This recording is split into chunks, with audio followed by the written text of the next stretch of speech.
আসসালামু আলাইকুম ইলেকট্রিশিয়ান বন্ধুরা, আশা করি আপনারা সকলেই ভালো আছেন।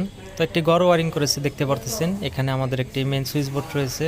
আমরা ইতিপূর্বে একটি ফ্যানের ওইখান থেকে একটি লাইন নিয়ে আসছি এবং এখান দিয়ে দেখেন এই ধরনার মধ্যে আমাদের দুটি পয়েন্ট হয়েছে, একটি লাইট পয়েন্ট, একটি ডিম লাইট পয়েন্ট।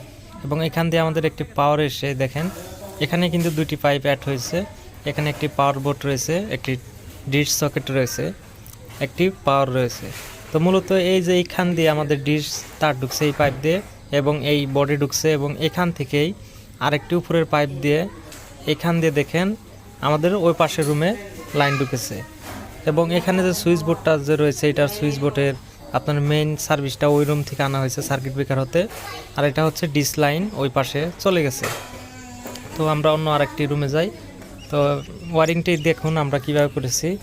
যদি ওয়ারিংটি দেখে ভালো লেগে থাকে অবশ্যই একটু করে লাইক দিয়ে জানিয়ে যাবেন। তো এই হচ্ছে ডিশের পাইপ আসছে এখান দিয়ে কিন্তু ডিশের তার ঢুকানো হয়েছে এবং ডিশ সকেট লাগানো হয়েছে এবং সাথে একটি পাওয়ার বোর্ড রয়েছে। আর এই পাওয়ার তারটি পাইপ দিয়ে এখান দিয়ে নিয়ে আসা হয়েছে, দেখেন। আর এই পাইপটি এখানে আমাদের একটি এইচডিবি বোর্ড রয়েছে, এই যে এইচডিবি বোর্ডে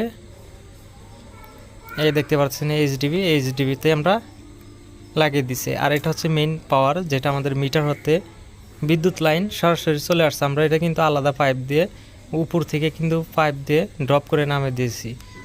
এবং এই যে এখান থেকেই সার্কিট ব্রেকার হতে আমরা আরেকটি পাইপ দরজার উপর দিয়ে দেখেন এখান দিয়ে সুইচ বোর্ডের সংযোগ দিয়ে দিছি, যেহেতু বিদ্যুৎ লাইন আসবে। এবং সুইচ বোর্ড থেকে আরেকটি পাইপ নিয়ে দেখেন এখানে একটি লাইট পয়েন্ট এবং একটি ড্রিম লাইট পয়েন্ট আমরা করেছি। এবং এখান দিয়ে আরেকটি পয়েন্ট এনে দেখেন এখানে টি করছে আমরা, যেহেতু সিলিং করেছে সেহেতু আমরা ওখানে পাইপ দিয়ে কোনো পাইপ লাগাতে পারি না, সেজন্য আমরা এভাবে করেছি। এটা হচ্ছে ফ্যানের পয়েন্ট। আর এটা হচ্ছে আমাদের বাইরে একটি লাইট হয়েছে কোনায়, তো সেক্ষেত্রে আমরা এইভাবে পাইপ দিয়ে ওয়ারিং করছি। ওই দেখেন এখানে লাইট। তো ভিডিওটি দেখে যদি ভালো লেগে থাকে অবশ্যই একটু করে লাইক দিয়ে জানা যাবেন এবং চ্যানেলটি সাবস্ক্রাইব করবেন।